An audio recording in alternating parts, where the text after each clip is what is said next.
Museum Jenderal Ahmad Yani.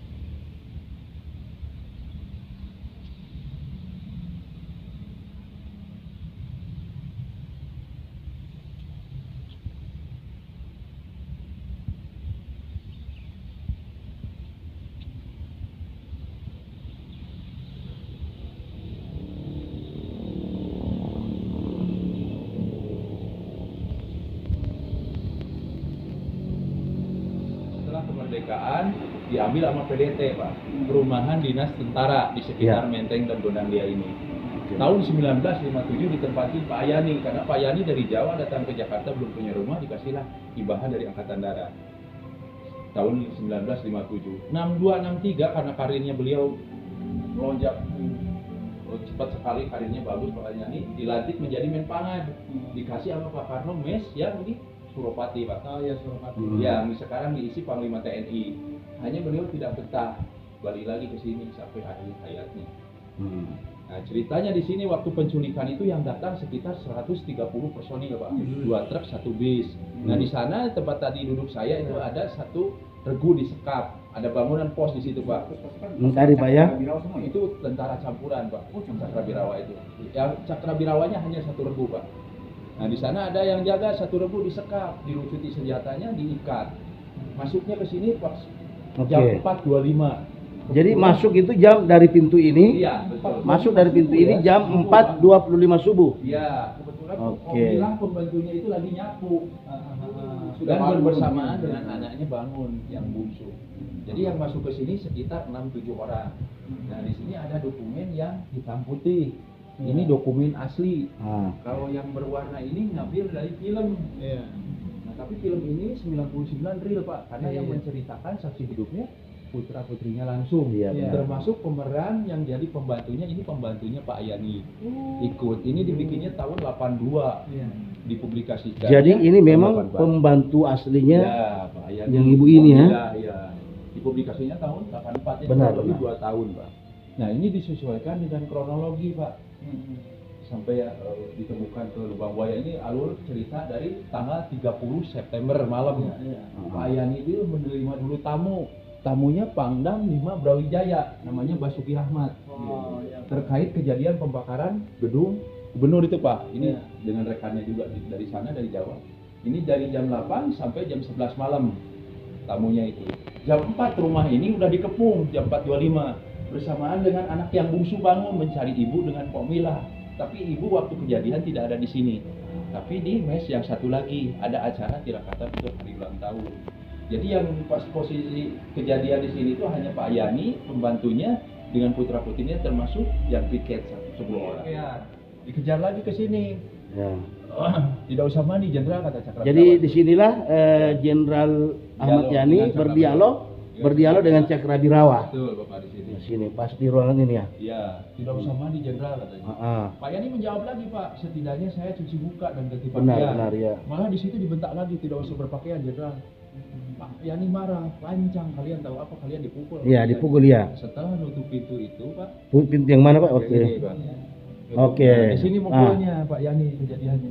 Jadi waktu peristiwa dipukul di pintu ini ya, Ya, apa ini peristiwa masih ketika kaca tembus Ahmad pada Yani memukul salah satu anggota Cakrabirawa di pintu ini. Iya, di sini. Nanti Bisa sampai pecah, lihat ya. apa kalian. Ini yang di Bekas peluru ya? Ini replikanya, Pak. Aslinya hancur, hancurannya digabung-gabung bentuknya seperti ini.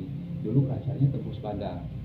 Ini kena yang udah. Iya, ini 7 butir peluru tembus tubuh kaca ini, itu kaca tembus ke Pak Yani.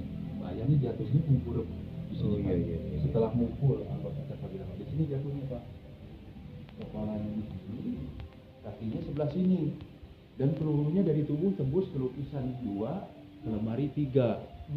Jumlahnya semuanya 7, Pak. Yang bersarang di tubuhnya 2. Jadi yang bersarang di tubuh beliau dua buah. 2. Dari Semuanya 7. 7.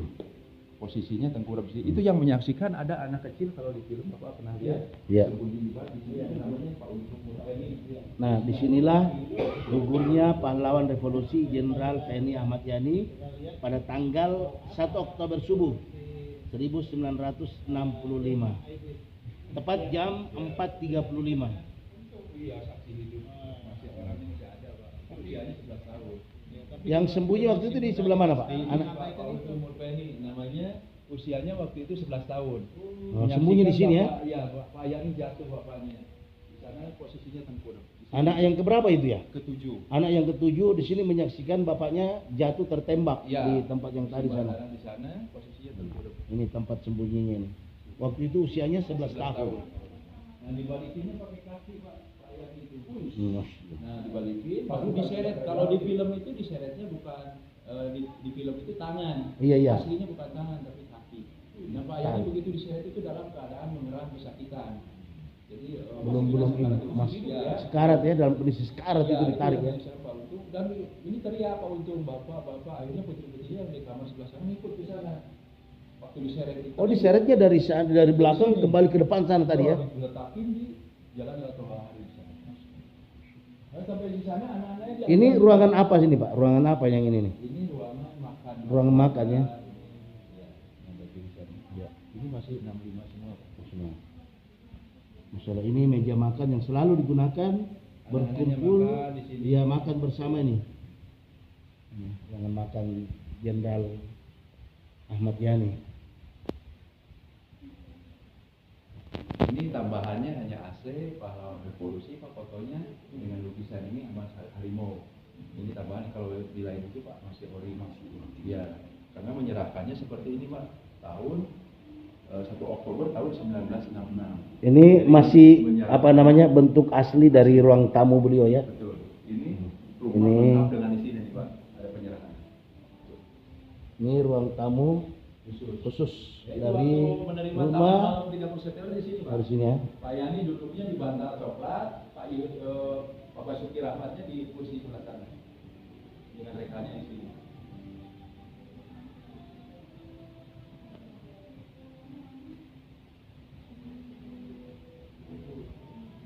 Ini adalah ruang tamu khusus dari Jenderal Ahmad Yani yang pada malam harinya itu masih menerima tamu, yaitu siapa tadi Pak tamunya? Basuki Rahmat ya Pak ya? Basuki Rahmat. Nah, Pangdam yang 5 Pak Brawijaya. Pangdam 5 Brawijaya, yang bantal coklat itu tempat duduk Jenderal Ahmad Yani, dan yang bantal merah itu tempat yang mana Pak? Basuki Rahmat di sana. Yang ini ya? Iya. Nah, ini tempat Basuki Rahmat di Ini sini. rekannya satu. Pada malam hari itu sebelum peristiwanya. Tanggal 30 September itu. 30 malam. September malamnya 1 Oktober subuhnya itu kan beliau diculik. Udah dikepu ya, udah diculik. Sampai 1991.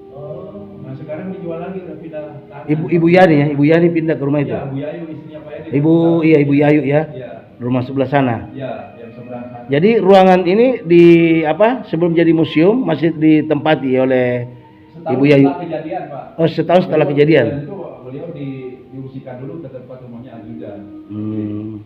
Ini setahun setelah kejadian baru dijadikan museum. Ini ada beberapa cenderamata juga Iya, ini Pak yang perlu di jalan. Ya, tulisan Pak Ahmad Yani luar biasa tuh. ini Kata-katanya kata mutiara beliau. ini kata-kata dari Jenderal Ahmad Yani. Kenapa saya menjadi prajurit? Kenapa saya menjadi prajurit? Karena saya patriot. Kenapa saya patriot? Kenapa saya patriot? Karena saya cinta tanah air saya. Karena saya cinta tanah air saya. Baik, ini ruangan inilah tempat Jenderal Ahmad Yani pada saat ditembak. Nah, ini kita bisa lihat. Ini adalah tempat Jenderal Ahmad Yani tersungkur Pak ya. Ya, tengkurap Pak Yani.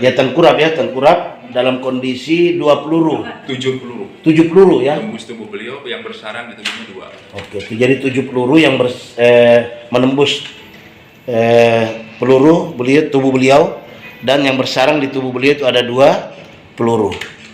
Nah, di ruangan di tempat ini nih. Kemudian dari pintu ini, Buktinya ini Pak. nah, Ini di lukisan. dari pintu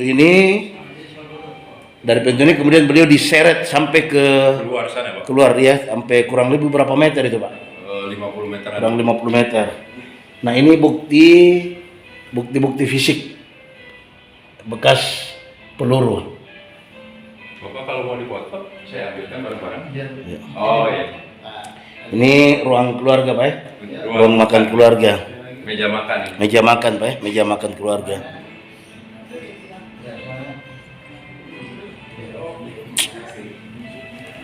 Ini Pak, di kamarnya ada senjata yang digunakan untuk menembak Pak Ahmad Yani. Masuk aja Pak. Hanya di sini tidak boleh ngambil foto. Oh, gitu ya. Iya. Kita akan ke kamar Jenderal Ahmad Yani. Hanya nanti di bagian itu kita tidak boleh mengambil gambar.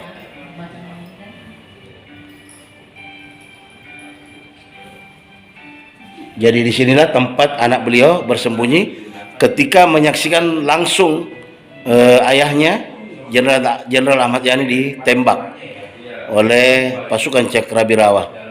Di sini dia bersembunyi nih. Sahabat Bang Jun, sahabat aksi. Jadi saya berada di salah satu kamar dari putra-putri Jenderal Ahmad Yani. Nah ini di kamar ini adalah ada 4 putra atau putri beliau yang tidur. Nah, itu pada saat peristiwa G30 PKI. Sini sebelah juga ada. Ya, jadi ini di kamar ini yang jadi 4 orang Pak ya.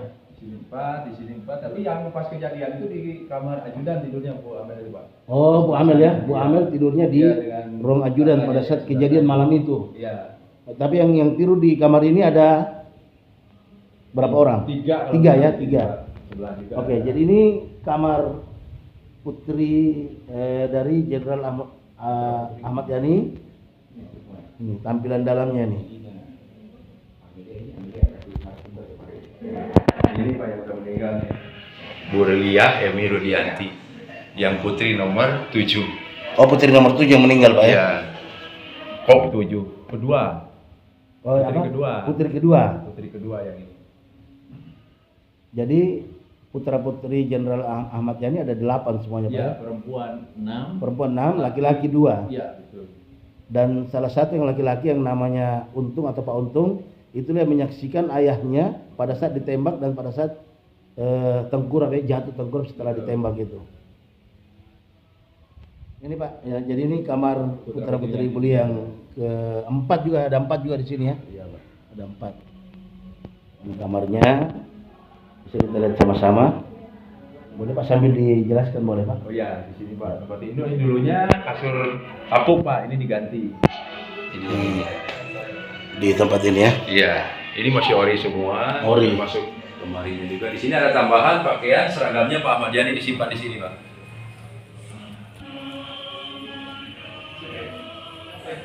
Ini lemari-lemari ini masih lemari asli sesuai dengan keadaannya pada saat itu. 30 September 1965.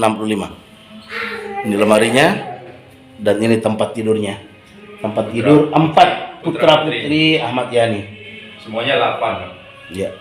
Dibagi 2 kamar ini. Jadi ada 2 kamar di rumah ini, ada 2 kamar untuk putra-putri Jenderal Ahmad Yani. Ini salah satunya, dan tadi yang di sebelah itu bagian dari kamar yang lain.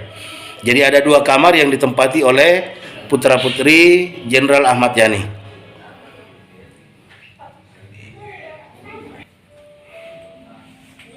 Person, ini kan kita berada di salah satu sudut atau kamar dari putra-putri Jenderal Ahmad Yani, salah satu korban kebiadaban pasukan Cakrabirawa G30S PKI di tanggal 30 September 1965. Dan peristiwanya itu sebenarnya dimulai jam 4:25. Itu sudah di tanggal 1 Oktober. Komentar tentang ini Pak Erson. Iya. Di rumah ini kita saksikan bagaimana yang harusnya putra-putri Bapak Jenderal Ahmad Yani masih bisa menikmati kasih sayang orang tua, tapi akibat politik yang kejam, akibat tindakan yang kejam dari biadab G30S PKI merenggut nyawa Bapak Jenderal Ahmad Yani yang memisahkan kasih sayangnya terhadap putra-putrinya. Semoga ini tidak pernah terjadi kembali di Indonesia. Amin. Komentar deh. Saya waktu belum tayang film Pak. Saya pada Ini tahun, merupakan di sekolah ya, pada bukti tahun betapa biadabnya baru PKI reformasi. pada masa itu. Saya tayangkan. Sosok jenderal yang kita banggakan ini Di tahun terenggut 19 nyawanya 2000 akibat pas kebiadaban barusan di PKI yang mampu memprovokasi pasukan Cakrawirawa dan pasukan-pasukan di bawah naungan Pak Jenderal Ahmad Yani. Mari kita jaga semangat persatuan dan kesatuan. Jangan sampai peristiwa ini terulang di negara yang kita cintai. Ini kamar putra-putri beliau. Jadi yang menempati kamar ini ada 4 orang, di kamar sebelah juga ada 4 orang. Dan di lemari ini masih tersimpan pakaian daripada Jenderal Ahmad Yani dan pakaian-pakaian yang lainnya. Kemudian pada bagian sana itu juga lemari masih asli sesuai dengan keadaannya pada saat itu. Jadi Jenderal Ahmad Yani punya 8 putra putri, 6 putri dan 2 orang putra.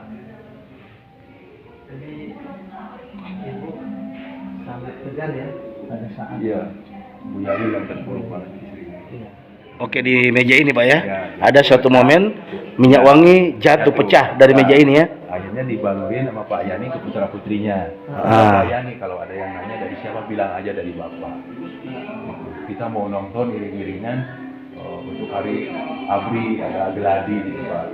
Sorenya itu rencananya. Itu terakhirnya beliau. Di sini ada parfum jatuh minyak wangi. Di meja Sampai ini. dibalurin ke badannya semua. Di sini Pak, kelihatan banget. Malah Pak Yani posisi kepalanya nengok ke Pak Untung. Iya. Mungkin apa ya? Iya kan kulturnya gini Pak, lihat ke sini. Iya. Tengkorak tuh mungkin masih ada sisa-sisa. Betul Pak, sakarat itu. Nah, dibalikin itu waktu diseret, Pak Untung bilang tuh masih mengalami ya. Betul-betul batu sana. Di balik meja inilah, di balik meja inilah Untung, salah satu putra beliau yang ketika itu berumur 11 tahun menyaksikan langsung ayahandanya ya tengkurap setelah ditembak oleh pasukan Cakrawirawa GT oleh PKI. Dan bukan nembaknya bukan don gitu Pak, jadi otomatis. Di berondong Pak ya? Keluar langsung 7. Berondong jadi 7 peluru. 7 butir peluru yang menembus beliau dan 2 yang bersarang di tubuh beliau. 2 butir peluru yang bersarang di tubuh beliau. Nah, kemudian dari sinilah kemudian beliau diseret keluar kurang lebih 50 meter sampai di depan. Ini diseret di sini. Ke sana Pak. Nah, Sana diseret. lurus Pak. Ini nih Pak, jalur ini. Sana ya. Itu ada meja sini. Oke, diseret dari sini nih. Iya. Terus keluar. Sini Pak. Iya, keluar. Nah, diseret dari sini sampai keluar, sampai di gerbang sana. gerbangnya, sampai gerbang depan Pak ya. Jadi kalau dihitung mungkin lebih dari 50 meter ini Pak ya, kurang lebih ya. Kurang lebih Pak. 50 meteran. Nah ini posisi kursi goyangnya, Sesuai dengan kursi goyang. Ya, sesuai dengan dokumen yang saat itu. Nah jadi tidak jauh dari kursi goyang itu, kurang lebih 2 meter. Disinilah beliau tergeletak dalam kondisi tengkurap. Ini. Jadi kurang lebih 2 meter Pak ya, kurang lebih 2 meter ya. 2-3 meter dari kursi goyang itu ke tempat di mana beliau tergeletak tengkurap setelah diberondong 7 butir peluru.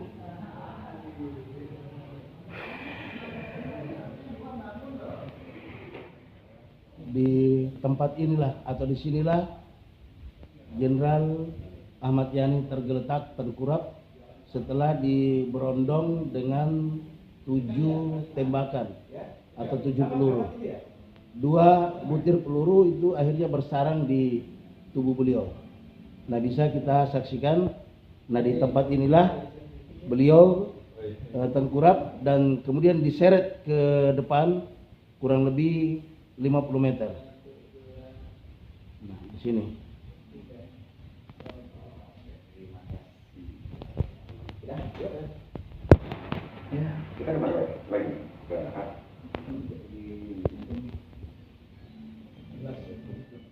Jarak dari minibar dan juga kursi goyang ke tempat di mana Jenderal Ahmad Yani jatuh tersungkur kemudian tengkurap itu kurang lebih 3 meter. Di belakang minibar inilah putra beliau yaitu Untung bersembunyi dan menyaksikan ayahnya Jenderal Ahmad Yani itu dalam keadaan berlumuran darah setelah diberondong dengan 7 butir peluru.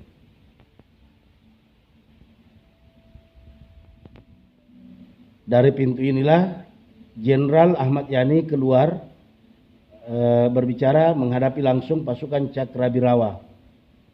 Ini pintu ini, beliau keluar, kemudian berbicara langsung dengan pasukan Cakrabirawa kurang lebih di sini.